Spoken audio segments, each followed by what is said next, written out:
Tina ayitiddwa malaya bamwagazza kitaawe abantu ba proposing nti ekyatwala Martin ne Tina kyali kino muttiramu Tina bamuwangusiza bamujje waka ne baganda be ne basaasaana mutegedde bulungi ebyo byonna biri ku mayina tewali yali avuddeyo kutumbula ddoboozi bwe twakoze emboozi bbiri mu mboozi eyo abaali basseyima official njagala mugyetegereze bulungi abaagirabe nga tetunnagibulalingira ku YouTube kati nga bwefaanana emboozi eyo Tina yabadde alabika naye nga waliyo omwana ow'obulenzi atalabika kitegeeza nti ekitiibwa ky'okurespectinga mayina twagenza okuteekawo kamera ezo nga tukimanyi nti gyekiri ekyamazima obwongo bwatujjukiza nti omulenzi tagwanidde kugenda mu kamera abantu be bamu sisuubira nti nze ndwawo okunywa omwenge ne mujjo nabadde mu bbalani nagwe nabadde ngenzo sisinkanamu naye n'amazzi saaganywedde sisuubira nti nno nali ntamidde obwongo ne bumpeereza oleeta omulenzi mu kamera tomwala nesikola ki nesimuleeta ne muwuliriza emboozi eyasoose mu comment section omuwala mwamuvumye Lawrence oyo yafuluma n'agenda le muyembe n'amaanyi ne gamuggwamu kati tunnamaliza kitundu kyakubiri ate naye simanyi nti mutiitiizibwa atyo nze mbadde mmanyi yaguma dda yagamba bambi akaana bakakola ki olaba nange naguma ne mpulira mu mutima mulinga nejjusa olunaku mama lwe yaŋŋamba omwana wange ayagala kuvayo kiriyalinga ne neevuma olunaku olwe nagamba nti oba okumuwagira jakiriya ku mboozi yakola ki eyasooka nenda maama ali ku kyewe agenda okubeera depressed nga bali kumwale bamukola ki ninga na yagutandise nenkwata ekitundu ekyokubiri naye kikola ki kyenabadde mind kye kyabaddemu ekinyusi kya buli ki ababadde mu kitundu ekisooka ate ne bajja balaba emboozi ate ne badda ku muwala ne bafuna emboozi bo nga bwe bagifunye era ne bawuliranga omuwala ayinza okuba byayogera biki oba ne bafunamu ekirowoozo nti omwana kituufu alabika ali mu ki bwe bamala n'okulaba ne bafuna n'ekifaananyi eky'omuwala bulijjo gwe bakola ki bwe bamaze okufuna ebyo byonna bategedde ono omwana kirabika ne munne yali amubeererawo n'ebifaanaganako bwe bityo ekifo ky'okudda kukiddako nti omwana ono tumuyambye tutya kale mu mbeera mwe tutegeeredde embeera gy'alimu ate baakutte ebigere ne badda ebigere 10 emabega kwe yaleese emboozi okuba yamba otegeera omuwala bulijjo gwe boogerako nibagamba ate lwaki omutadde mu kamera naye nga bonna bagamba ekintu kimu omwana yankabizza ekibuuzo kyange kiri kimu kyenjagala okubuuza Lawrence ab'amawulire tulina kubeera bayuuza musuubuzi munnange nawe walina ekirooto ky'okusuubulako e Dubai nenesanya okukwanjulira banno ba Clarion Integrated Logistics Solutions abeesigika era abeesimbu mu kutambuza ebyamaguzi by'okuva e Dubai paka e Kampala e Uganda nga biyita ku mazzi oba konnyonyi ku bbeeyi ejja mu nsawo yo twesige ku Clarion tukuyambeko okutuuka wotosobola kutuuka mu bwangu nga kagayise ku mazzi atwala ennaku 18 zokka ate eya kago atwala ennaku 3 zokka okutuukako ku woofiisi yo tusangibwa ku Diamond Trust Building omwaliiro ogwokuna akasenge 411 kati osobola okukola oda y'obutereevu ng'oyogerako ne Nankabirwa Sitera ku plus 971 558 oba ku WhatsApp ku plus 256 oba jangu butereevu ku ofiisi zaffe ezisangibwa ku Hamri Airport e Deira mu Dubai ku gate namba 8 Clarion lw'okusaabaza ebyamaguzi byo mu bwesimbu okuva e Dubai paka e Kampala e Uganda mu nnaku 18 zokka. The views and opinions expressed in this program are those of the speakers and don't necessarily reflect the views and positions of this channel. The channel cannot be held accountable for any views expressed during this program. Girl, you're the only channel I turn to now. The one and only place that I need to be somehow. This love's a vow. It's Say More Official. Say More Official. Kale Say More Official najjo sinzira okubanga totulaba subscribe najjo wangera mbitundu byensinkubuuzaako nikubaza okubeera nga twegasseeko n'olunaku olwaleero kansobe nti bitambula bulungi bannange ndamubanga mbategeeza ku ndaffe aba Truth Media Academy bategeeza nno abazadde yonna gye muli abaana abamaze senior 4 abamaze P7 nga batudde waka omukisa weeguli omwana n'omuleeta n'abaako short courses zaasoma kijja muyambako okusobola okubeera ng'ate yeetandikirawo akalimu waffe abaana tetubasomesa kunoonya mirimu tubasomesa kutandikirawo mirimu abantu bayigiriza okukwata kamera okugatta ebifaananyi okukola graphics okukola animations tubibayigiriza ate era omwana tumuyigiriza okuvuga drone kati tuli ku weekend emikolo giringa ng'emikolo omwana we asobola okugenda n'abeera ng'ayiga ovuga drone n'abeera ng'ayifunayo kagigi kuva ku mitwalo 15 kusinziira ku budde paka ku bukadde obubiri ne drone obukadde obubiri omuntu asobola ogivugira ddala so twegatteko ku Truth Media Academy ekintu kyongera okuba nga tekitambulira ddala bulungi mu ngeri eyo nja kuba nga nziramu okuba nga ate mbategeeza ku bana fa Rosemary Beddings batunda bya mu kisenge tukutegeeza nti packages ez'enjawulo tukyazirina ez'omu kisenge kuva ku mitwalo 35 abantu abakulu n'okwambuka waggulu tukyalina package y'essomero kuva ku mitwalo 11 mpaka ku mitwalo 15 buli kimu eky'omu kisenge oba okifuna kakati oba obadde olina bulangiti jangu ofune byonna obeerewo n'ekyenfisi ku Rosemary Beddings webali awo ekasubi ova ku kasubi ku bitaala ku Lubisi genda mu maaso ku mukono ogwo gwennyini bw'onaatuuka mwalinganga onatuuka nga waali ka paaka waliwo omuti gwa jjambula ojja kulabawo ekipande kya Rosemary Beddings we bali okusobola okuba nga ate ofuna ebyo byeweetaaga. Trinity Love ssomero tulina branches ziri 2 tulina Enyanama tulina ne Bunnamwayangobe tukutegeeza nogwo omuzadde abantu abali mu diaspora awo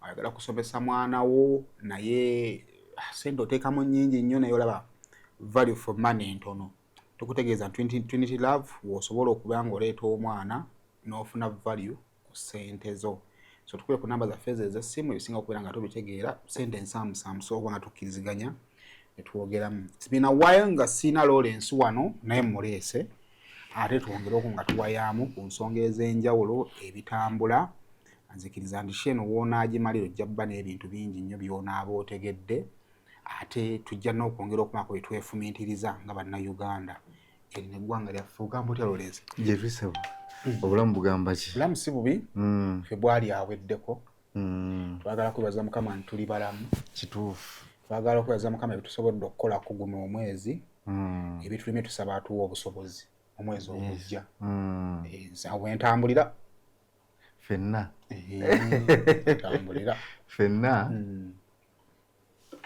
nzanyusa okulaba n'abatulaba ku Saima Official mwenna mbabuuzaako mwebale kubeerayo gye mbeera eyo nange mbagoberera emirimu gy'okola wano n'abantu baffe abakugoberera mbagoberera banaye mwebalire ddala mwongere okusubscribinga ku Saima Official ne programu zaffe zino eza recap mwongere okuziraba nga tukubaganya ebiwoozo ku nsonga ez'enjawulo ezigenda mu maaso mu ggwanga n'ebweru waalyo n'okulaga engeri we bikukwatirako nomanya nti omanye bantu twagala nnyo ku bintu bitukwateko nga tumaze kufuna kizibu kibi nnyo kubanga olumu ogenda otuuka okwagala okumanya nti kikukwatako ng'obudde bugenze yes naye bw'ogoberera ebibeera wano oluusi oyinza okubaako ebintu bye weetangira kuba omulimu gwe twasoma mulimu gwa kulengera biki ebiri mu maaso ne tubikubuulira ng'obudde bukyali kyova olaba nti tugattamu kye bayita solution journalism mu bintu bye tukola actually abantu owotandikidde sinanyi lwakiri otandikidde otuukidde wano nga ndi musanyufu naye nga ndi mwenyemifu ekisooka nga nyiigidde abantu abamanya amawulire sinakindi n'abamawulire ate era nga nyiigidde abantu baffe aba bulijjo nensanyukirako omuntu omu si lwakuba nti nno nzikiriza mu byayogera naye essaawa zino abantu kye boogerako y'ensonga lwaki mbadde nsindiikiriza emboozi eyo ekiro kikeseza olwaliro ndabyeko reaction z'abantu kutandikira ku Honorable Minister Balamu Baluhagale nendabako awo abakyala abali ku mutimbagana awo wali ababwe endowooza yaabwe in a decent way waliwo oli akuwemula ebigambo byotalowooza nko nti olikira ku makya n'obikola ki n'obiwulira n'okyebaliza Mukama Katonda abani wannabunya nandibaddeko ddi nga nsobola okuyita mu kamwa k'abantu abanene bwe batyo nsonga ekyo kitiibwa nkiddiza Katonda naye waliwo akubira wano ebintu bannaye Lawrence naye ekizza mu bwongo bwange wiiki eno kunze ne ku channel eno twafundikidde emboozi ya Martin oluvannyuma lw'okumalayo enjuyi enkulu mu nsonga eno ab'ebyokwerinda nga tuyita mu defense n'akakiiko k'ekyalo twafuna ekirowoozo kyabwe ab'oku kyalo n'emikwano gy'omuwala twafuna emboozi yaabwe maama w'omuwala ne tufuna emboozi yaabwe nemuwala ne tufuna emboozi yaabwe maama teyatuwa mukisa kwogerako naye ne maama n'afulumya ki video kati ku side wobanga obadde oli ku investigative enjuyi ezisinga oba zimaze kati ekiddako kwe kulinda taata nga aleeteddwa mu kkooti tutwale kamera tumakinge sure nti nno justice obwenkanya bubeerawo wakati ng'emboozi eyo etandika yinza okwanva okubeera waddemukko naye tujja kuba oyingiramu ng'emboozi eyo wakati ng'etandika yatandika n'ekifaananyi ky'omwana ow'obuwala yali yeebikkiridde akakaaya ng'alina omugenzi Martin ekifaananyi ekyo ne kitambula ku mitimbagano okumala wiiki nnamba wakati nga tukyasala omugambo n'okwogerera omwana oyo ow'obuwala yali mu kavidiyo omwana w'obuwala navayo n'agamba naye omuntu gwe mwogerako eyafuddeko omulenzi okufa si yenze nalabako Mutebi ng'avaayo okutangaaza ekyongera okumpa obukakafu nti omwana otasobola kubanga agenda mu kamera nga bazadde be tebakkiriza kirina okuba nga abazadde baagamba Mutebi tuyambe ogenda ojja omwana waffe muggyeko ekiku ekyo kubanga omwana baali atandise kubanga judgment ya social media etandikira ku ngeri gy'ofaananamu omwana tosobola kukola video zano nga toweemuddeemu ne bakozesa amaaso ago nti ago amaaso engeri gyakanuddemu bwenzi bwereere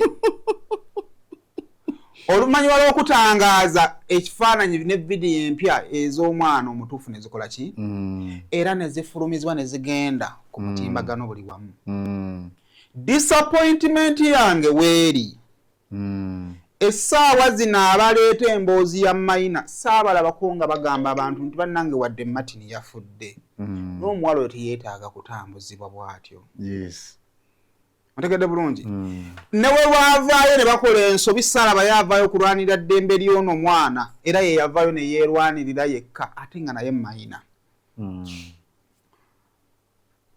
Tina ayitiddwa malaaya bamwagazza kitaawe abantu baproposing nti ekyatwala Martin ne Tina kyali kino omuttiramu Tina bamuwangusiza bamugye ewaka ne baganda be ne basaasaana mutegedde bulungi ebyo byonna biri ku mayina tewali yali avuddeyo kutumbula ddoboozi bwe twakoze emboozi bbiri mu mboozi eyo abali basseemu official njagala mugyetegereze bulungi abaagirabe nga tetunnagibulalingira ku YouTube kati nga bwefaanana emboozi eyo Tina yabadde alabika naye nga waliyo omwana ow'obulenzi atalabika kitegeeza nti ekitiibwa ky'okurespectinga mayina twagenza okuteekawo kamera ezo nga tukimanyi nti gyekiri ekyamazima obwongo bwatujjukiza nti omulenzi tagwanidde kugenda mu kamera abantu be bamu sisuubira nti nze ndwawo okunywa omwenge ne mujjo nabadde mu bbalani nagwe nabadde ngenzo sisinkanamu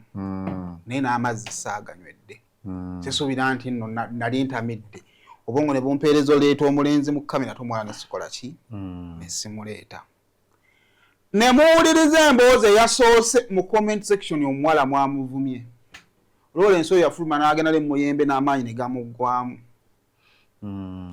kati tunnamaliza kitundu kyakubiri ate naye simanyi nti mutiitiizibwa atyo nze mbadde mmanyi yaguma dda yagamba bambi akaana bakakola ki olaba nange naguma nempulira mu mutima mulinga nejjusa olunaku mama lwe yaŋŋamba omwana wange ayagala kuvayo kiriyalinga nenevuma olunaku olwe nagamba nti oba okumuwagira jakiriya ku mboozi yakola ki eyasooka nendaba maama ali ku kyewa agenda okubeera depressed nga bali kumwale bamukola ki ninga naye yagutandise nenkwata ekitundu ekyokubiri naye kikola ki kyenabadde mmanyi nti kyekyabaddemu ekinyusi kya buli ki aba abadde mu kitundu ekisooka ate ne bajja balaba emboozi ate ne badda ku muwala ne bafuna emboozi bo nga bwe bagifunye era ne bawuliranga omuwala ayinza okuba byayogera biki oba ne bafunamu ekirowoozo nti omwana kituufu alabika ali mu ki bwe bamala n'okulaba ne bafuna n'ekifaananyi eky'omuwala bulijjo gwe bakola ki bwe bamaze okufuna ebyo byonna bategedde ono omwana kirabika ne munne yali amubeererawo n'ebifaanaganako bwe bityo ekifo ky'okudda ku kiddako nti omwana ono tumuyambye tutya kale mu mbeera mwe tutegeeredde embeera gy'alimu ate baakutte ebigere ne badda ebigere 10 emabega kwe yaleese emboozi okubayamba otegeera omuwala bulijjo gwe boogerako nibagamba ate lwaki omutadde mu kamera naye nga bonna bagamba ekintu kimu omwana yankabizza ekibuuzo kyange kiri kimu kyenjagala okubuuza Lawrence abamawulire tulina kubeera bayuuza era sinaaliyo eno ndowooza ebeere manduso on a bigger debate on the role of the media in society.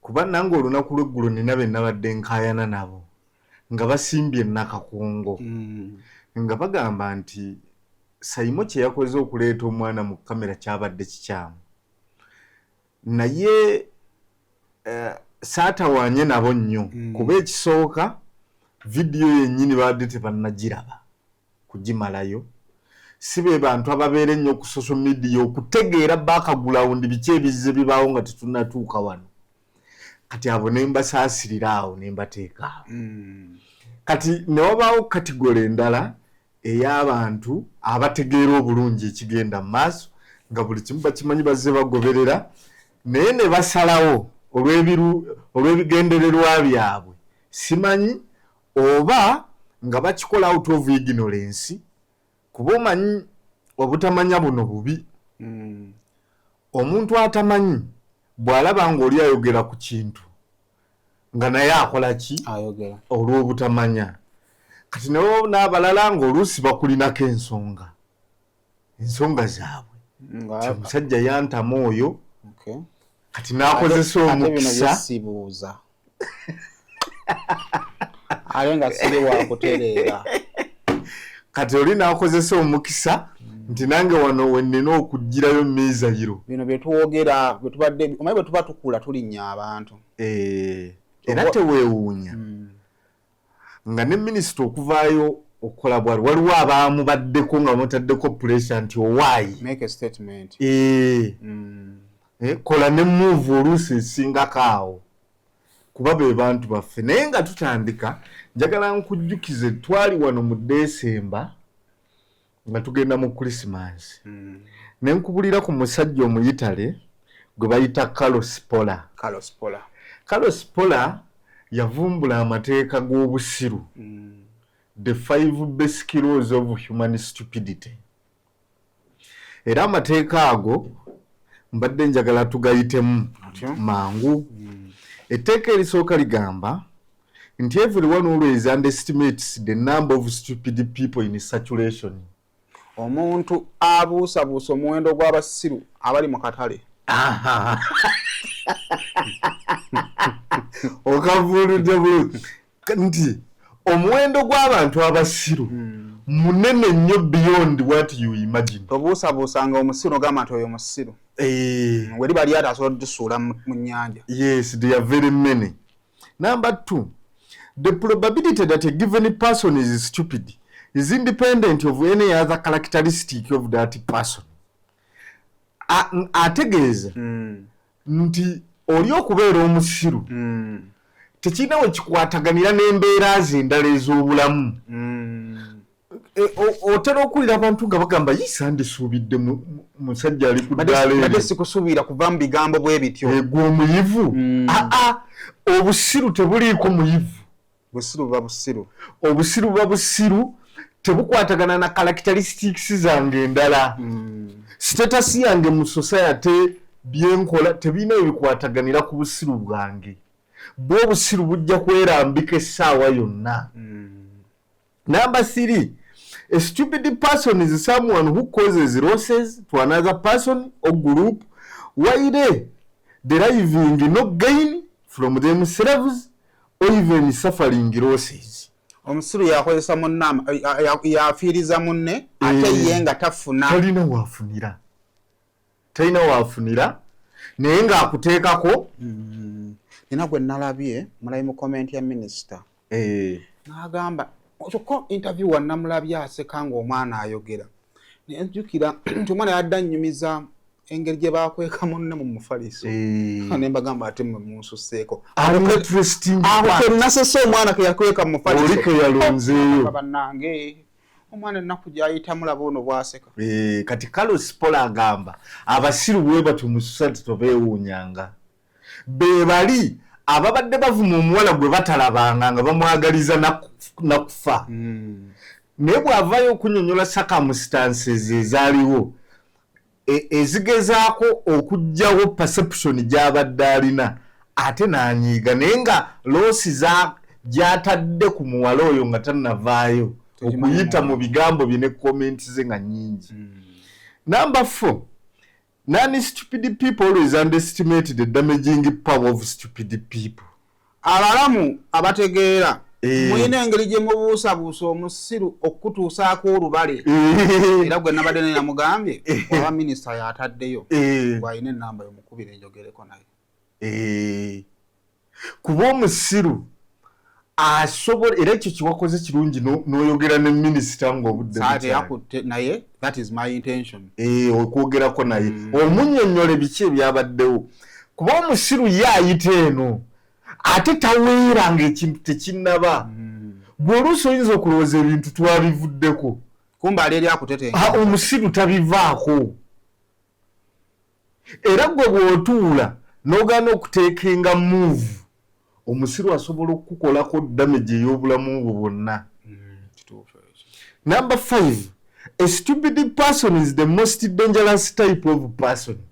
Omuntu omusiru kyekika ky'omuntu ekyo kyasinza obukyamu n'obuzibu oba omutawaana guba mutawaana munene kuba Sipola agamba nti ababbi abatemu n'abalinga abo osobola okubaako measure z'okola okubeetangira naye omusiru tolina kuba bw'aba atambula tomanya nti ono musiru akukwata nawe yakukolako surprise ataaka neweekanga kakati baganda baffe tutandikidde ku mateeka 5 omuyitale munnabyafaayo era munnabyanfuna Carlos Pola amateeka ge yavumbula ye bwe yanoonyereza n'avumbula abantu abasiru n'enneeyisa yaabwe. Ebintu bino tubireeta kuba oluusi bikwataganira ddala mu mbeera zetuwangaaliramu mu bulamu. Kati ekibuuzo kiwatandise nakyo nti amawulire go ganaabeeranga awo kubanga argument y'abantu kati this is my instance abantu bano muganda Kasuku yatera okwogera ku ssente n'omu ne tumugamba Kasuku toyogera kintu ekyo ojja tuleetera obuzibu naye at times ebituufu byetaaga tubyogere nga bikola ki twakwateko ne tugenda mu field ne tukola emboozi 2 ne zikola bulungi era amafuta gaffe ne gavaayo era naffe ne tufunako ku kasente kitegeeza nti emboozi ya Martin tuba tugigyeemu ki sente kakati tumala okutuuka byonna biwedde ne tutuuka time ng'ebibuuzo bitandise okureizinga ekibuuzo ekyasooka kyali kya kifaananyi era nagezanga okunoonya ku maama naye maama engeri gye nali nkoze nnyo emboozi za sayidi eno kya buntu nga tali comfortable okukola nange manya amawulire omu balowooza asaimu yaba parades n'ebifaanaganako but the good thing alaba amawulire balabadde bagendayo so kiyinza obbeera ekizibu omuntu kirowooza that way ne final taata ne bamukwata kati time neetuuka nganze wantu abanjalo gye natambula nga mpulira abantu aboogera ebintu ebifaanagana ate nga sisuubira nti waliwo abantega ekyamazima neetaaga omuwala ono okwogera ekyokubiri ng'ekifaananyi ekitimbiddwa omuwala ono nga mpulira tekituula ate ku muwala nze gwe mpulira mu bantu benkoze eki benshalinzeeko nabo omuwala amuyita malaaya bagamba yeebaka ne taata we n'ebifaanaganako bwe bityo tutuuka ku lunaku olw'okushuutinga nga waali era nga at 17 tewandi mutadde muki naye abantu bano already tiimu eri naddala eri ku saidi ya maama ate besiinaako buzibu bagamba mweka mulyengo owaffe ali mu ttaka yeebase kati tiimu eyo wogireetera omwana ono ng'omubisseeko era bagenda kusimbulira awo kwegamba muwulira ekitiibwa ky'oyo omwana kye mutiitibyanga munna ali mu ttaka lwaki mumubikka mbanga muli batuufu lwaki mumukweka naye nga gyali bw'osalawo okumuleka ekyamazima oba okoze ekituufu ekisemberayo ddala mu mateeka naye twabadde tulina emikisa ate egy'okugenda twatendinga okuziika kwe era nako tukukavalinga era tukole ssente naye nfuna ekibuzo ngamba nti okay bwe mbanze eno emboozi njiwadde obudde nembaako views zenjifunyemu nebaako ne wenteeka abaana bano bannannyini emboozi mbakoledde ki tubalese tutya naye nkola kye bayita necessary evil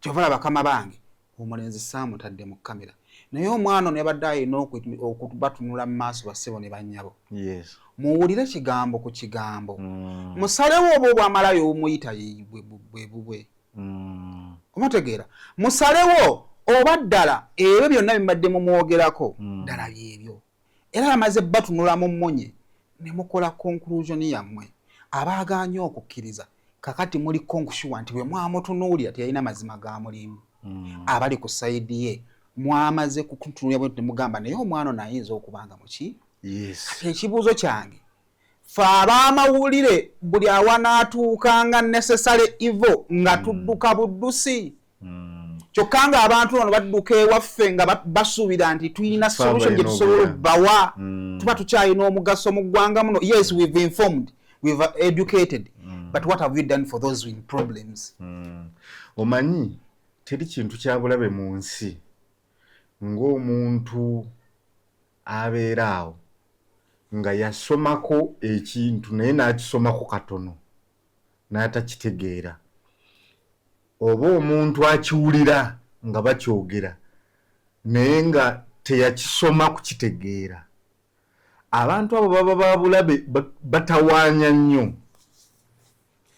Kakati Saimo, the core principle role of journalism, of the media, is to educate, to inform, to entertain. Naye mu nnyingo ezo essatu buli nnyingo wansi waayo waliyo loolozi endala zetutemaatema. Omwo mwe muva kye tuyita enterprise journalism, solution journalism n'ebiringa ebyo. Kakati omuntu ng'amateeka yagakwata bukusu, kye wakoze kya bulabe ku muntu ng'ebintu yabikwata bukusu. Naye omuntu asobola okwapulayinga law ne common sense mu mbeera y'emu, kuba amateeka tegasobola kukola watali common sense. Common sense yeyamba amateeka okukola obulungi. Kankuwa ekyokulabirako, tugeze ku luguudo bakugamba olina kuvuga sipiidi 3 era bw'ozisussaamu ovunaanibwa. Naye ate ne weesanga mu mbeera ng'olina omulwadde, osigala ku sipiidi 3, omuddusa mu ddwaliro. Kakati nga kiba gy'oli okugoberera etteeka osigale mu speed 3 oba okuzisussonnyonnyola ab'amateeka embeera eyakoze eki tinadde nno omulwadde ng'afa. That is what we call common sense. Mu mbeera ng'oli ku luguudo ababbi bakugoba naye ng'ekikutaasa kwongeza speed obaleke oba odduka speed bwoti n'osanga zebra crossing olinnyamu ng'ababbi bakola ki common sense. Kakati abantu abamu balowooza nti amateeka gakola awatali human understanding and reasoning. Abamu obutamanya bwe bubatawaanya, abalala baba babimanyi naye nga balina bye baagala okuyisaawo. Kati kankuwa ekyokulabirako. What does protecting a minor mean? Okuprotecting omwana atanayoza myaka 18 kyo kitegeeza ki? Gwangamba omwana yenna omuto atanayoza myaka 18 ateekwa okukuumibwa mu mbeera nnyingi nga ne media mweri. Era bakugamba nti ng'omwana tonnamuteeka mu media, first get consent from the guardian.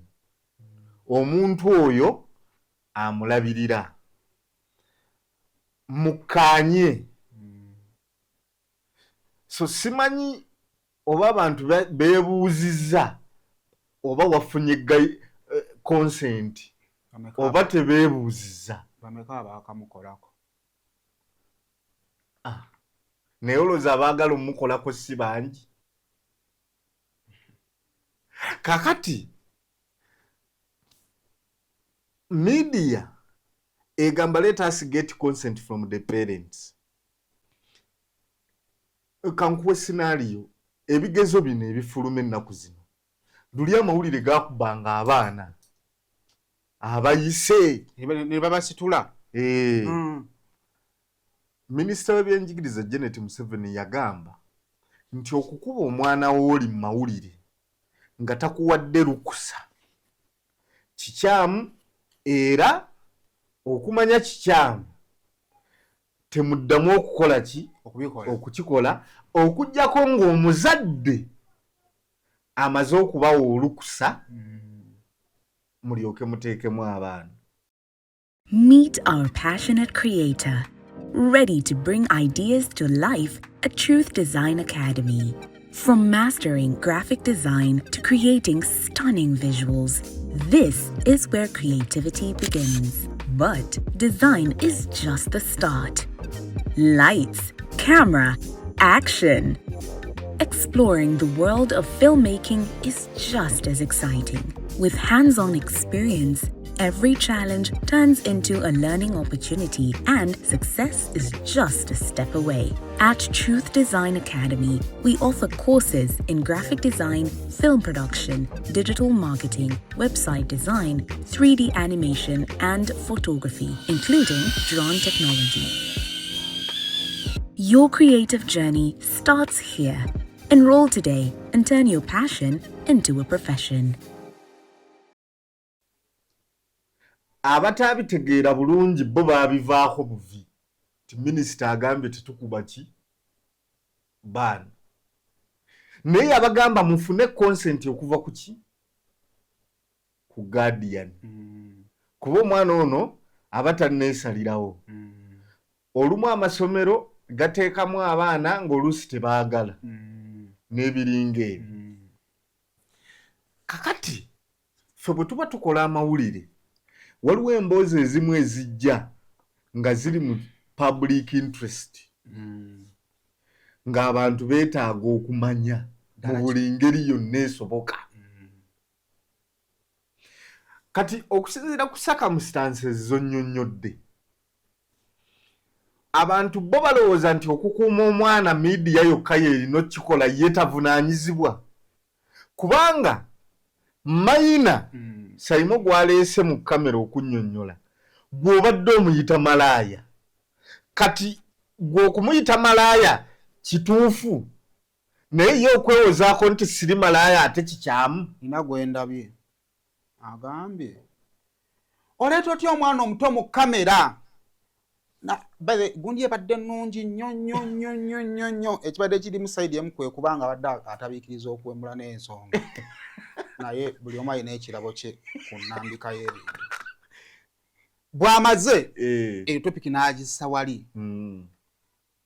akaana ako n'agattako ekigambo ky'okwegadanga mu ngeri esemberayo ddala ngamba kati ate oli gwawolereza wali kati ate kino kyayogerako does it really make sense omaze okulwana okumakinga sure nti mwana muto kati olutalo alwana kubanga omwana ono omuto muyazze mu kamera oba alwana nti ye kutabula ntegedde bulungi alwanirira mwana oba alwana bigambo bya mwana butafuluma bya mirundi ebiri kituufu era abasinga obungi nze bennalabye they are gagging omwana aleme kubaako kyayogera tebaagala mwana tebalwanirira mwana naye tebaligala biva mu mwana era abantu be bamu bw'obatunuulira version ba defense ze bawa ku circumstances ezaaliwo n'abatuuze abamu tebaagala biwulira era babavuma nabo abatali bamayina nabo bakola ki babavuma lwa nsonga nti their line of defense bo tebaagala kukola ki ekyo ekintu kye tuzze tulwanako ebbanga lyonna nga tugamba buli muntu aweebwa eddembe okuexpressinga self yogera noono ayogere tuweeyinge yes lwaki oyagala okwogera nga toddibwamu ekisooka maama w'omugenzi yannyonnyola n'alaga nti ye eby'omwana nti abadde asula waliyo abadde talina kyakola ki kyabimanyiiko era mulabe era akizzeemu maama kakati abagoberere layini eyo ey'emboozi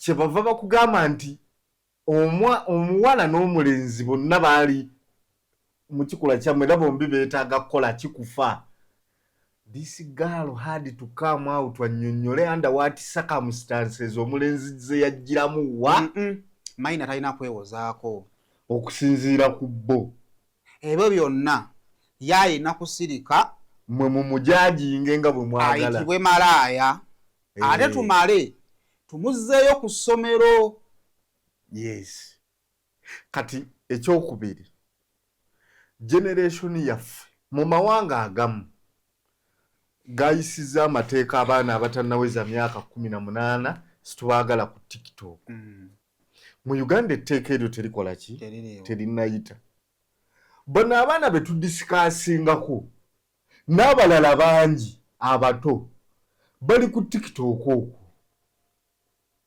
naye tovaayo balwanirira nti kino kiyinza obbakosa babawemuza era n'obalaba abantu abo obuwala obuto nga bukola vidiyo nga basanyufu nnyo mu comment section bagamba mutwongeremu ne kano kati mugireemu bwe muti kati gira oti awo talaba nti mayina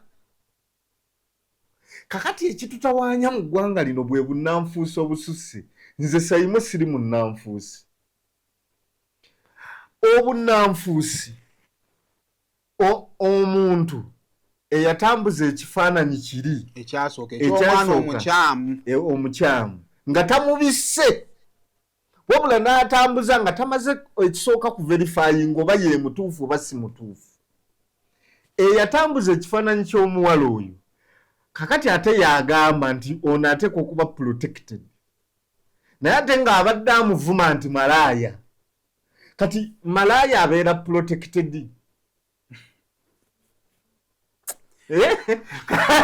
kakati katugende ku role of the media amawulire galina kuweereza bantu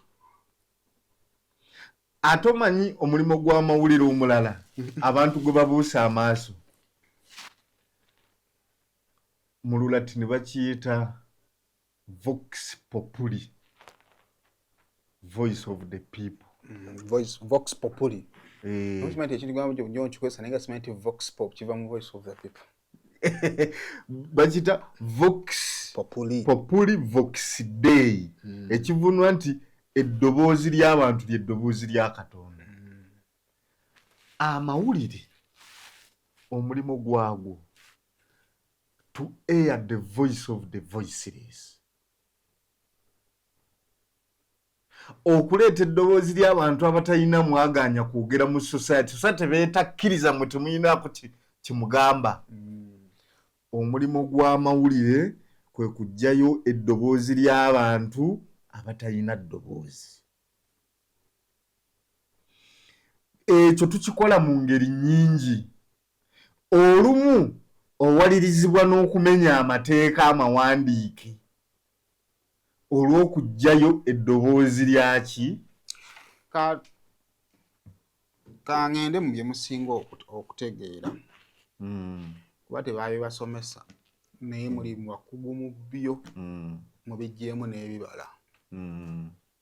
Musajja oba okwana omukazi mulina layini eno sise ntunula mu maaso nze nfaanana okulimba. Layini eyo neekola sise n'akutunula mu maaso. Ekikuba naawe batu balimba naye kale let's give it a try.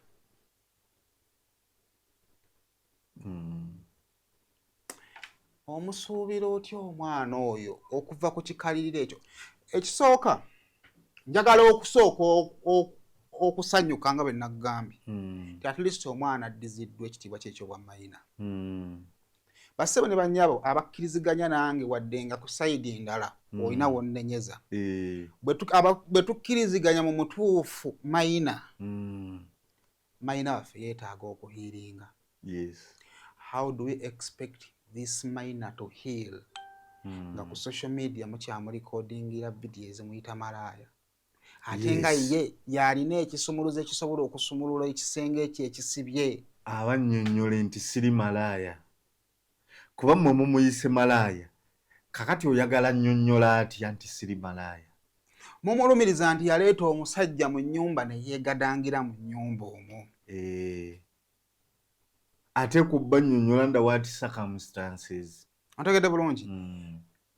Mayina oyo mukakasa anaasobola bannanga okuwona nga ensi engeri gy'emulabamu ekyali kifuula nnenge.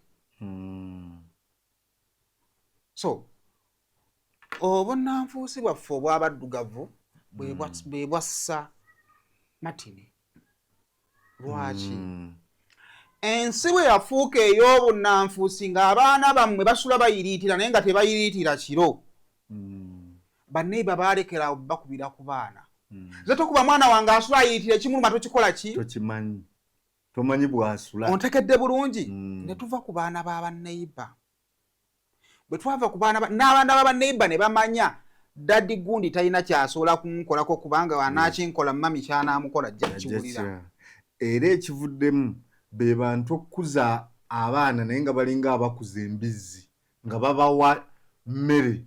Kuba embizzi yo ogiwa buwiccacu bwekula n'ogitunda n'oggyako amasavu n'olya n'ennyama. Naye omuntu talina kukuzibwa bw'atyo.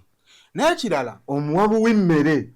Okimanyi nti twabeerangako awo nga neiba wammwe asobola okumanya ekika kyammwe kyonna ani ayinza okutwala omwana ayinza mutwala wa. Naye nsobola obba nga ntudde awo onajja n'apiikinga omwana wo nga ntunula. Naye kubanga sina kye mmanyi ku mwana wo nkitegeera luvannyuma nti yamututte yabadde amubba. Tina yali tasobola kuyingiza Martin mu nnyumba ya kisawe kale katugambe ne kwolwo olunaku lwennyini lwe yajja. Singa society ebadde taata akyenkanankanira ddala ne taata wa neiba wammwe. Kitegeeza nti nno taata ne bw'atandibaddewo omwana ono yandibaddemu ekirowoozo ekigamba nti neiba bw'anandaba yajja okusooka okunkuba nga taata tannakola ki? Neiba yakukubiranga mu kkubo ate n'agenda n'akuloopa ate taatawo n'akkuba anko. Naye because society mwajjamu obunnanfuusi obwo abantu ne bavaako ne badda ku baabwe. Ekizibu kiri bwe kiti ffenna bwe tunaakoowa. Nze Simon nkuza abaana bange ne babeerawo bagenda mu nsi ey'abannanfuusi. Nyenza omukuza n'akula naye ate ayinza obutawangaalira gy'agenze mu nsi. Yes. Kitegeeza nti there is need of okugyawo obunnanfuusa obwo bassebo. Tulekerawo okubeera nga we are not consistent. Nina omuntu omulala gwe nalabye ng'onvuma. Ng'okutta ekifaananyi ky'omwana ng'obisse feesi ye kirungi. Nagenzo scrollinga wansi nga wakola emboozi ey'omuwala oli ow'essomero nga ate ye tewamubikka feesi. Naye ng'ate ebigambo byogera ku mayina.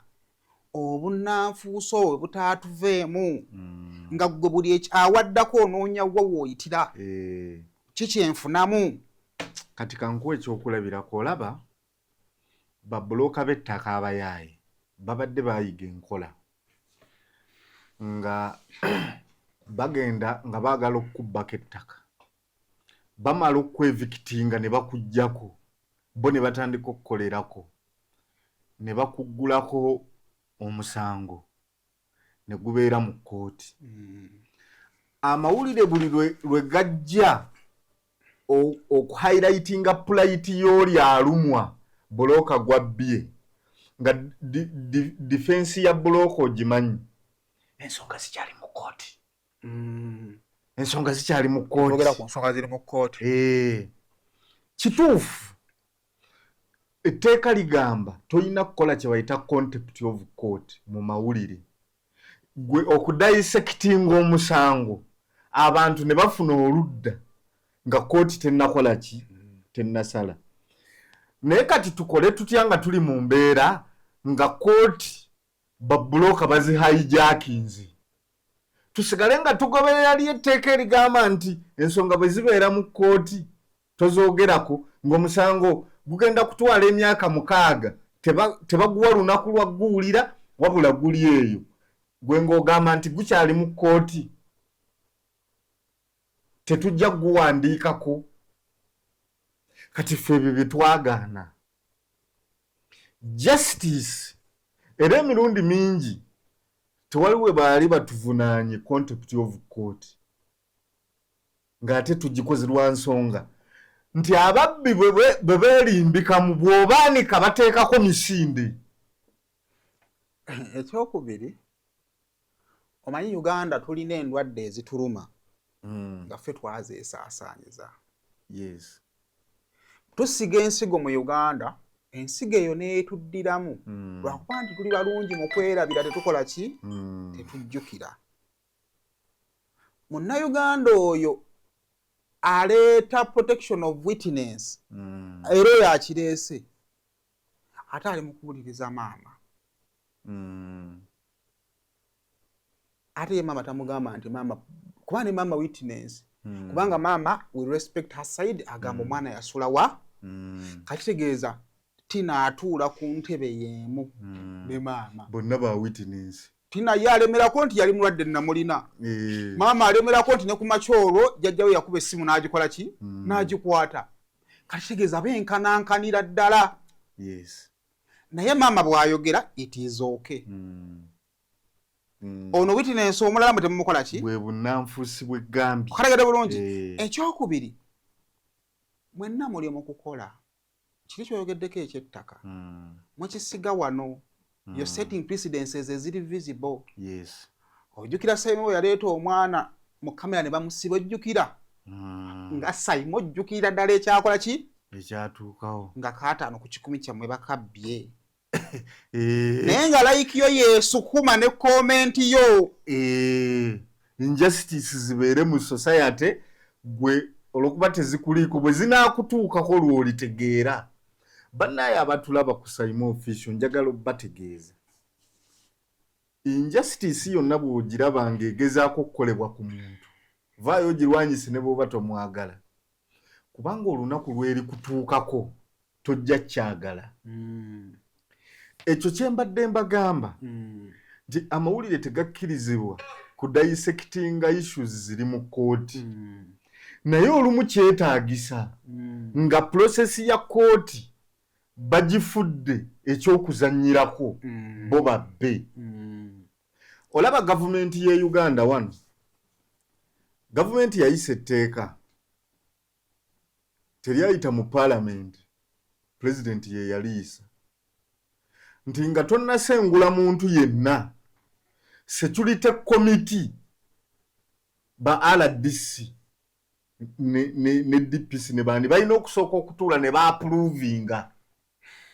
Era kati ssebo ne bwogenda mu kooti n'ofuna judgment nti ettaka liryo n'osooka ogenda ku security committee eyongera okutuula. Yes, omanye ekyaleetesa ekyo baakolanga bwe bati ng'abakaayanira obwannannyini ku ttaka bagenda ne beewaabira. Kooti neekeera n'egamba ekyapa kyono naye nga ku ttaka kuliko abatuuze 1,000. Kooti gwegambye nti ekyapa kike ttaka lirye, akeera na buludooza kusenda mayumba g'abatuuze. Naye ng'omulamuzi bwe yali awa ensala teyagenda ku lokasi kutegeera nti waliyo n'abantu abalala abali affected, abagenda okuba affected n'eni ensala gye. Era yodi yajja buzzi.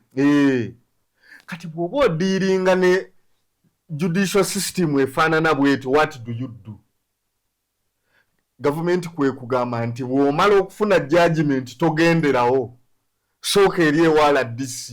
Era nakati balooya bangi bakyakikaayanya ekintu ekyo nti kiremeseza bakirayanti baabwe bangi okugetinga possession ku ttaka lyabwe. Naye nga luli mwabasooka okuviolatinga amateeka ge mwalina.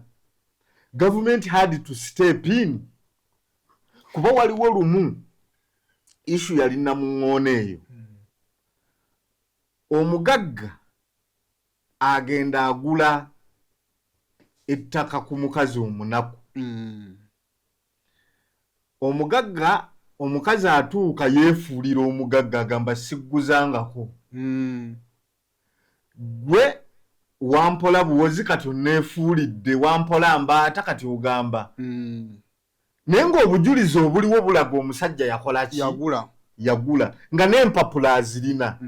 Omusajja n'agenda mu kkooti e Mengo n'awaaba. Era omusango ogwo gwazuzumbya nnyo judiciary ne executive.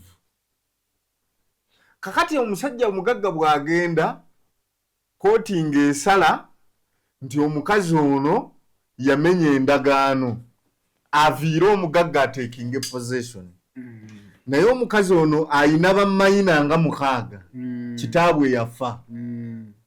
Era kitaabwe okufa abakungubazi be basonda ssente ezagula kapoloti ako kuba omusajja yali abalesse mu muzigo. Bwe yafiira mu kabenje obulumi bwali bw'amaanyi, abaali ku lumbe ne bagamba tugulire abaana bano we bakola ki? Era endagaano bwe baali bagiwandiika baali bagezi tebagiteeka mu mannya ga nnamwandu, bamenya mannya g'abaana gundi. Kaakati ye omulamuzi bwe yatuula mu kyembaazi ze n'agamba nti kituufu omugagga yagula era oli aveewo. Era n'agamba nti bw'aba tavuddeewo bamutwale mu kkomera. Era omugagga n'agenda akwata omukazi n'amutwala mu kkomera, bammayina ne basigala awo nga teri abalabirira, teri abawa mmere, teri abawaaki. Media we twayingirirawo. Bwe twalaga pulayiti y'abaana nga kuliko n'eyali ayonka ne kati nga takyafuna bbeere kuba maama aliwa mu kkomera. Prime Minister yeesitula n'agenda alaba abaana abo ng'amaze okulaba emboozi eyo. Era n'agenda n'atabukira nnyo omulamuzi n'amugamba okola otya ekintu ekifaanana bwe kiti? Omukazi no sanctioninga bagende bamusibe. Nga nno ekisibye omukazi nti ayina ssente z'alina okuliyirira ono omugagga ze yasaasaanyiza mu musango ng'ezo ze zaamusibya. Kyokka bw'anaamalako ekibonerezo ate akomewo ave ne ku ttaka. Prime Minister n'agamba mmwe bwe muba musala emisango gyammwe temuteekamu common sense? Kuba amateeka gammwe gennyini amawandiike gagamba nti ekyobugagga kyonna bwe kiba mu mannya g'omwana, okukitunda oteekwa kusooka kufuna lukusa kuva mu kkooti. Ono omukyala atunda atya ettaka ly'abaana nga tafunye lukusa? Omugagga n'agula naawe kkooti n'okakasa obuguzi obwo. Ekitegeeza omugagga yeekobanye ne maama w'abaana ne kkooti mubbe ebintu by'abaana. Tekigenda kusoboka. Era Chief Justice yavaayo n'ayambalira Prime Minister. Naye muzimu ku interview ezimu ze twalimu ne RDC ebiseera ebyo yali Anderson Bulola. Yagamba nti gavumenti nga yakyuse olw'enkola embi ey'abalamuzi. Abasooka okudduka be bali mu executive. Be basooka okudduka mu diaspora. Ng'abantu b'ekyayi. Abalamuzi bo basigalako gavumenti yonna ebeewambye ne bakola nayo. Kitegeeza nti executive erina obuyinza obwenkomeredde okukyusa ebyo byalabanga ebisaliddwa mu bukyamu. Kuba ffe tujja okudduka mu diaspora mmwe nga muli wano. Ffe tukulembera. Era singa wabaawo awambye mmwe mumulayiza n'omulayiza. Bwe mmwe mwagala aliwo gwe mukolera. Kati tetuyinza kukkiriza kunyigiriza bantu nga tutunudde olw'okuba amateeka bwe gakola ki? Bwe gagamba. So baganda bange abakomentinga ku nsonga eno, lo ne common sense bitambulira wantu wamu. Sooka oteekemu common sense olyoka ojajinge. Era kyova olaba sinenya bantu bajajinze nga tebategedde circumstances. Kuba bo bajajinze kimu kibalabye nti Maina talina kubeera mu kamera. Bo awe bakomye. Ebyaleese Maina mu kamera tebaabigenzeemu. Kati abo oyinza obbasaasiramu. Naye nga nabo kibakakatako okumanya circumstances. Kubanga bw'olaba n'otaking action, then consequences za action zo we ziba zaakujja ate olyoka understanding embeera. Then it becomes weird. Kubanga bw'olaba n'otategeera n'otakola, it is okay. Yes. Naye bw'olaba n'otegeera n'otaking action, that means we wait for consequences. Yes. Kati consequences we zimala okujja ate ng'olutula wansi ng'oanalyzing ensonga obutuufu bwayo. Ng'ettabbu emaze okukola ki? Tegedde bulungi. Ng'ettabbu emaze okukola. I thought tuyite wano n'emboozi gy'ogenda okungattirako because I think oyinza obuginako knowledge. Nalowoozezza nti nno tuyiteko awo lwaki? Ensi eno abantu basusse okubeera selfish. Abantu ebbanga gye bakoma okutambula mu mirimu batandika okukoowa. Emboozi z'okuyamba abantu bansinga baali bazikola. Naye ebiva mu kuyamba bizibu. Omuntu najja Saimo nina emboozi yange mbonaabona njagala bannyambe n'okola emboozi. Mukutya nagamba bonna abalina bye mulina mubiwe Saimo. Ye n'addeeka n'akola ki? N'atuula. N'abala olunaku lumu bbiri n'agamba kati ayinza obba alina ssente mu didi. Essimu n'ebeera essimu. Bw'aba alaba nga tewali kavuddeyo n'atandika okugamba omusajja bakabamuwa ssente zange yazirya. Abantu bava ku kuyamba. N'agenda ng'akwonoonera erinnya. Otegedde bulungi. Nze n'omusajja omu ali awo nga ku Bank of Africa ey'e Nateete. Yannyumiza n'agamba nali ngikozesa nnyo ennaku ezo. N'agamba Saimo sooka ojje njagala kunnangirako ng'oli ku TV okwo. Nawagundi emitwalo gyange 10 kyampisa bubi. Kubanga erinnya yalyogera nnyo naye obusente bwayogedde tebuliimu. Nekyanyamba nnyo wadde nze sikuba kikoofiira. Nekyanyamba nnyo mugamba kati okwewala ebintu ebifaanaganako bwe bityo genda mu sales. Osasulire eri. Genda mu sales osasulire eri. Okusinga okuwonya omuntu omukubiranga simante sente tuzirina. Ani mugamba n'ezo zennyini tosobola zifunamu kyoyagala. Oba omuwaddizize kukola ki? Kulya. So nsaba tuleme kubeera reactive. Tusooke tutegeere. Nsaba okubasaba embeera y'abaana bano ba Maina ng'abantu bayimuse. Gavumenti eno kati abaana ba gavumenti sofa we tuli. So ebyo byonna tusobola okubako kye twachivinga nga baki nga bannayuganda. Naye njagala okwebaza ate ku side endala abantu abavuddeyo ne bagamba katusapootinga omwana ono. Rosemary Beddings tubaleetedde school promotion ku mitwalo 11 n'ekitundu n'emitwalo 15 n'ekitundu omuntu osobola okubanga weefunira omufaliso size nawe 15 n'ekitundu guno 11 n'ekitundu nga weefunira guno omufaliso nga tukuweerako towel ne tukuweerako essuuka ne tukuweera kaate ne blanket ate nga 11 n'ekitundu gogenda funa eno 15 n'ekitundu ogenda kubanga ofuna towel eno kwetussa ne piro yennyini eno ku mitwalo 11 n'ekitundu tusangibwa wano e Kasubi nga wakava mbitaala ng'olinga adde Namuŋŋoona. Tweyanziza kakati ku mboozi eyo ku mboozi eno ey'abamawulire nawulidde nti n'emboozi y'omusajja wa Tasso era yali mu kigoyi weezinge amwe gamala oba almost galina oyingiramu okubaako ekikolebwa kakati omwami gwe bayita simanyi oba nkunyumiza emboozi nga bwe tukikameka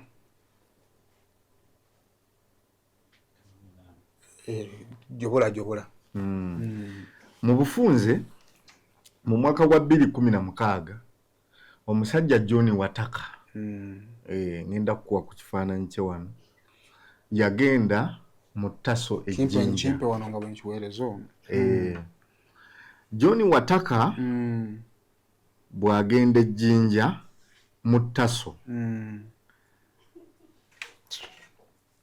ng'awulira muli obulamu talina ng'awulira mulwadde obulamu tebweyagala nga naawe bw'omanyi mikwano gye ne gimugamba naye wandigenzeeko n'okebera ku musaayi kubanga obulwadde obwo tuyinza okubeera wano nga si musujja wabula nga walinnya mu ki wali otambula bubi n'olinnya mu kaveera buno basuulasula e Kampala obungi. John Wataka teyakola nsobi n'ayolekera ejjinja mu Tasso ne bamukebera bwe bamukebera ne bakizuula nti talina siriimu tekinnaba naye bwe bakizuula nti talina siriimu ne bamugamba naye omulundi ogumu tegumala ojja kudda twongere okukola ki okukebera. John Wataka n'akwata bulungi ennaku z'omwezi ze baamugambye n'agenda ne baddamu ne bamukebera bwe baamukebera musajja mwesimbu ffe tugenda ogumu Katonda n'ayamba nga terina bwe baddamu omukebera ne bamugamba oyina akawuka ne Wataka mukulu simmayina Wataka mukulu tajja kuleeta bizibu omanye emboozi zazze wano oli ayogera ekigambo kyatamanyi sipeeri kati Wataka nga bamukebera nga bamugamba tukuzuddemu akawuka omulundi ogwokubiri ogwasooka yali talina ogwokubiri ne bamugamba olina ne bijja bubi ne bamugamba n'olw'ensonga eyo okutaasa obulamu bwe oteekwa okutandika eddagala eriweweeza ku kawuka ka mukenenya. Wataka n'alitandika eddagala eryo Wataka ne limuyisa bubi n'addayo n'abagamba naye ng'olwamize ku ddagala embeera ate neesukka ate wali we nabadde ne bamuwa amagezi nti kanya kumira ddagala amanya mpeke mpeke eri yagejja bannange. Wataka n'amira empeke 2017 2018 kati awo wonna yafuniramu ebizibu bingi okusosolwa nga bw'okumanya okujja ne siriimu kubanga mukyala we bwe yamubuuza lwaki todda waka yamugamba mukyala ekyamazima Wataka yatuuka okutya okudda ku butaka yatya emboozi eri awo nnene nnyo Wataka bw'atya okuddayo omukazi n'amugamba lwaki tojja n'amugamba nafuna siriimu saagala kuleeta buzibuka era genda weekebeze. Omukazi n'amugamba olimba nze nga siwulirangako wannuma wonna oli mu bwenzi bw'olabika wayisizza omukazi omulala kankeere mu ddwaliro. Omukazi n'agenda ku ddwaliro lya gavumenti ne bamukebera nga mulamu n'agamba obukakafu mbufunye nti oli malala oli eyo wafunye omukazi omulala oligita omukazi n'akwata wansi ne waggulu. Kati Wataka n'agamba engeri omukazi gy'ali omulamu kati nfunye embavu ezikola ki eziddayo muwa amagezi twawukane nneme musiiga ki bulwadde. Wataka bwe yaddayo n'alaga omukazi n'eddagala n'amumirira namu. Yabeera namu. N'amulaga n'ebitabo bya Taso na buli kimu. Kati omukazi n'ayogera ne famire ye balamu be baakeera bukeezi ensasagge n'egwa ku kyalo. Famire yali asoose okulwala. Kyala Wataka agwanga ku famire ezirwadde. Bagambye empeke yafunye. Mugamba aliye bulungi. Kakati muka Wataka n'anooba bw'atyo. Wataka n'asigala ku kyalo ne sitigima ey'amaanyi. Obulumi n'ayita mu bungi. Kakati naye ku mulimo teyayogera nti ndi mulwadde wa siriimu. Kakati COVID najja. COVID bwajja omusajja n'abalabirira abakozi b'okumala omwaka mulamba. Ng'abakozi abawaayo emmere naki naye n'atuuka n'asukka kuba kampuni mwe yakolera nga yali ya tourism nga tekyakola omuggalo teri balambula. N'abagamba bannaayo olw'embeera eyo kambate. Kakati Wataka bwe bamuta agenda obulamu bukaluba. Afuna ekirowoozo nti naye mwene SSF ninayo ssente zange. Omuzungu bulijjo anteerayo. Mpulira nti abalwadde ba siriimu basobola obbawo akaabwe. Wataka n'agenda ne bamukwasa bamuwa akake. Ali ku ssente ye nga bw'alinda ebiddirira. yali teteekeyo omulungi. Kati bw'atuuka mwene SSF bamugamba ati ssente tetuzigaba bwe tutyo fwa. Tojja buzzi n'ogamba nti ndi mulwadde ne tukuwa. Sooka oleete obujulizi okuva gy'onywera eddagala obulaga nti oli mulwadde. Teyabamiriramu. Awo nga tannabamiriramu. N'agenda mu Taso ne bamuwa ebbaluwa.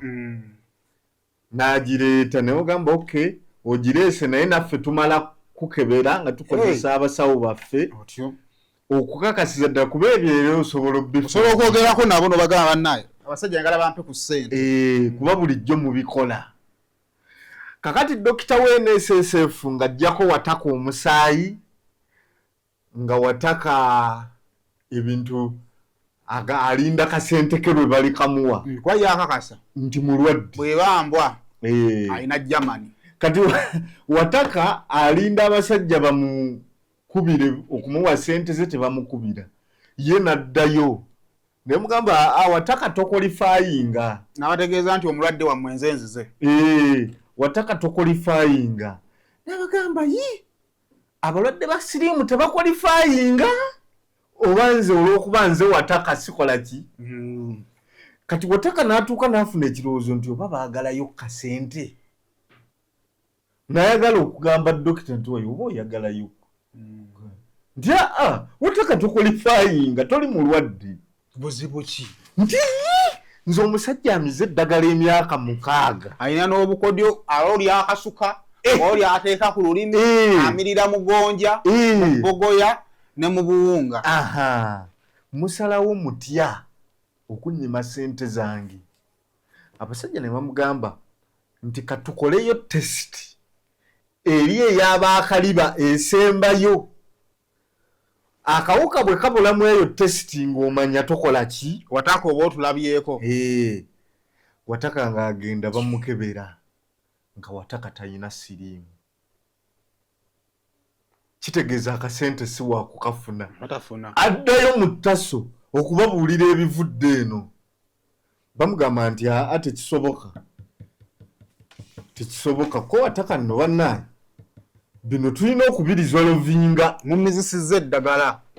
Bamugamba naffe tulina okumala okukebera. Nga ne Taso naye ekola ki? Ekebera. Teyamuddira. Kumuwa bivudde mu musaayi. Wataka abeeraawo yeewuuba. Bannaye. Kakati omulundi gwe yagenda ng'ataamye. Nga wayise weeks 3 abasajja tebamuwaaki. Dizadise. Sajja n'amugamba Wataka. toli mulwadde. Wataka n'atulika n'akaaba for 30 minutes. N'agamba kati eddagala mbadde mmira lyaki ebbanga eryo lyonna. Ebizibu byonna bye mpisemu mukyala wange anobye nga munkoze bubi. Ng'abasajja bagamba Wataka byebyo. Wataka ngadde eka ng'agamba naye basajja mbaviireko awo. Bamizisizza eddagala baagala bakomeko awo. Ngaddayo ng'abagamba bannaaye okusinziira ku bino ebibaddewo mbadde nsaba nafiirwa omulimu omukyala yanoba naye mumpeeyo ku mulimu oguli permanenti mbeereko okunkompaseetinga mu mbeera eyo. Awo ne beetolola paka we bamugamba nti oba oyagala genda wa mu kkooti. Be bamusindika wennyini. Wataka ng'akwata kkuba alagawa mu kkooti. Wataka kkooti ng'etambula kati omusango gutuuka gwesiba. Ng'ate lwaki gwesiba? Nga teri amanyi. Wataka ng'agamba ensonga zino bwe zitaagendeko mu mawulire sijja kufuna bwenkanya. Ajja Wataka ayagala amawulire gamukolera emboozi. Ab'amawulire batuukirira judiciary mu mbeera eyo. Kuba ab'amawulire abaali balina okukola emboozi eyo nali mbamanyiiko. Wataka ab'amawulire ne bengeejinga judiciary naye okufuna oludda lwayo lwaki omusango. Kati judiciary nenoonya kuba amasimu ejjinja biki mbeera ki kati omusango ne guddamu okuwulirwa. Kati mu buntu judiciary negamba nti engeri omusango gye gutannaggwa kati ate tubawadde assurance nti gutandise okukola ki okuwulirwa. Ebyemboozi mugira mukola ki? Gira mulinnyamu.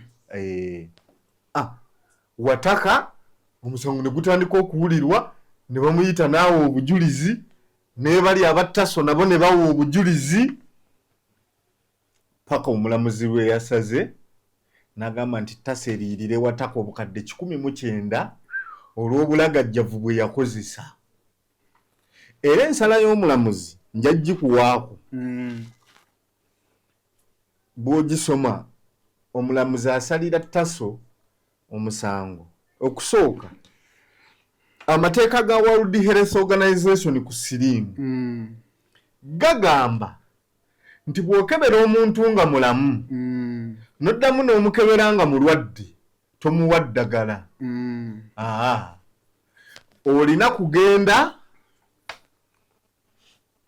ku tesiti esingako amaanyi ekakasize ddala oba mulwadde oba mulamu. Nga tesiti 2 z'osoose okukola emu eraga mulwadde endala mulamu olina kugenda kwesingako tolina muweerawo ddagala bwe zikontana. Awo Taso n'agikwata omusango nti ekyo teyakola ki? Teyakikola. N'etteeka lya Uganda eriruŋŋamya ebyakawuka ka siriimu nalyo ligamba nti bwe weesanga mu sinaaliyo bweti weereza samples ku Ministry ya Health yekonfaminge oba mulwadde oba mulamu. Era ekyo Taso teyakola ki? Tebakikola beemalirira. Era Taso omusajja bwe yaddayo n'abagamba nti naye nga bwe mmize eddagala ate ndwadde bulwazi mu kifo ky'okuweweerako bandibadde bateekenga initiative enoonya lwaki kibadde bwe kityo naye tebaakola ki? Tebakikola. Kati okusinziira ku bulagajjavu bwe baakola ne bamirizisa omusajja ng'ate waliwo bye baali bateekeddwa okukola bye bataakola. Omusajja bamuliire obukadde 19 olw'obukosefu bwayiseemu. Yamize eddagala lyatagwanidde kumira. Eyo nno ensala yaleese gundi y'amaanyi omuntu yenna kuba nakafuna kati abantu 3 nga baŋŋamba bwe baamira ku ddagala ne kizuuka oluvannyuma nti si balwadde. Ate olina buno bu self testing obo nabo. Emboozi nayo mpanvu. Nina neyampadde testimony naŋŋamba nti ye alina omuntu bwe baamukeberera Dubai nga mulwadde. N'atandika n'eddagala. Akomawo wano. Atuuka ayagala okutandika okufuna eddagala lya wano. Gye yagenda omukeberanga, gye yagenda okufuna eddagala nga bagamba tetugoberera byabali naffe tukuddamu. Ne bamuddamu nga mulamu. Ne bamukeberera ku mitendera egy'enjawulo paka Entebbe ku Virus Research Institute nga mulamu. Naye nga abadde ku ddagala. Ekyo nno kyampadde ekyokuyiga. Kitegeeza abantu bangi abamira eddagala naye nga si balwadde. So omulwadde ofunayo akadde n'oddamu ne weekebera. Oddayokko kuba tomanya. Kuba mulimu omuntu akugamba nti naye bannaye nkyanoonya we najja siriimu. Sirabawo. Mukyala wange bamukebera nga mulamu ate nali senda. Kati ne bamunnyonnyola siriimu ayita mu magirita ayita mu ki olyawo. Abantu abo gye bali. Era mbawa amagezi bagende bakonfaminge. Kale naye Simon kati eno emboozi ekomyawo. Ne waliwo event egenda mu maaso ku lukalu lw'ensi. Tewanvu ennyo. Tukakolera akalala akatali mweno. So eno basawo ne banya mukkirize ekome wano yeesobola okutambula ebyayo.